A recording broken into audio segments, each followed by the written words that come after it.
This is Chris Prince's ideal soccer player.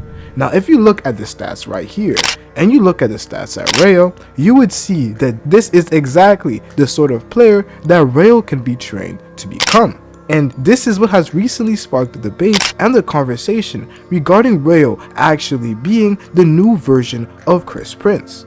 But I believe that it takes it a little bit further. I believe that Rayo has the potential to surpass Chris Prince, not just being like him, but being better.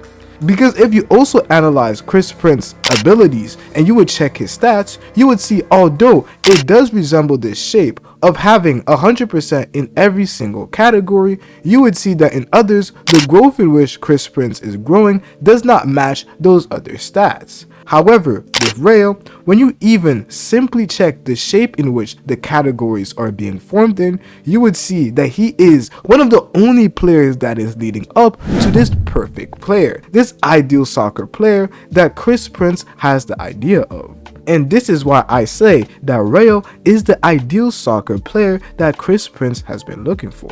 And this chapter makes it even more clear. The fact that we have a Chris Prince that is now looking onto the future, and he doesn't go to a player like Nagi, but he goes on to a player like Rayo.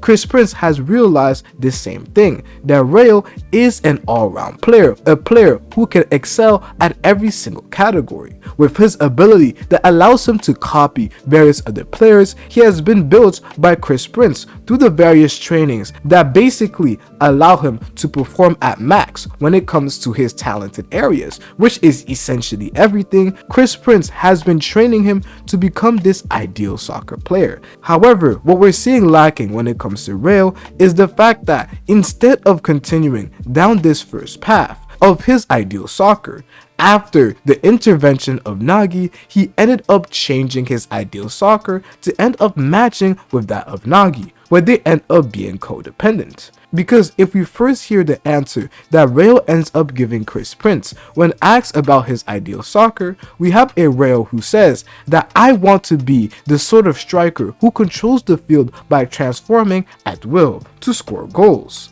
I want the power to become the world's best on my own. His ideal reflected him and himself alone. However, due to the uncanny powers that Nagi has on Rayo, after Nagi simply asks Rayo to end up working with him, that he needs the help of Rayo to end up beating Isagi, we have a Rayo who completely changes. A Rayo who is no longer strong in his ideal. And in that very same match, we have a Chris Prince who says to Rayo that he has already abandoned his ideal of becoming the world's best soccer player on his own.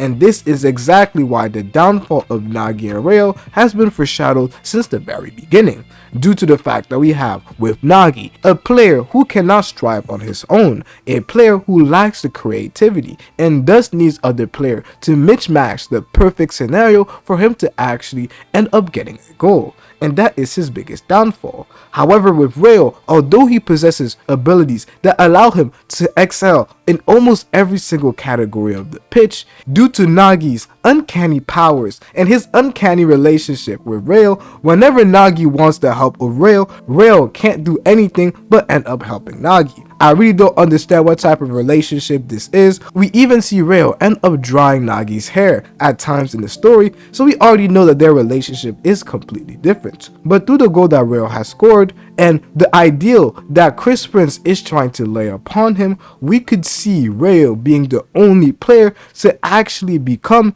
this ideal soccer player that Chris Prince is also striving towards. And unlike Chris Prince, Rayo doesn't have the limitations in which his other stats are going to be a little better.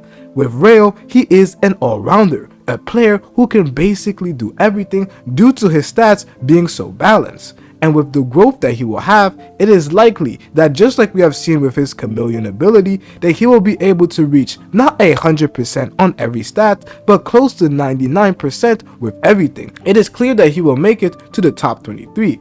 Most likely, due to the fact that Chris Prince has been working with him, it is likely that he ends up going to Man City, with a Chris Prince who is already supporting him and can see his future potential. A player who is already at Man City, it is already quite clear that we know the destination that Rayo will end up going.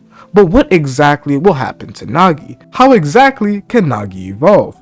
Watch this video right here to find out the answer to that question.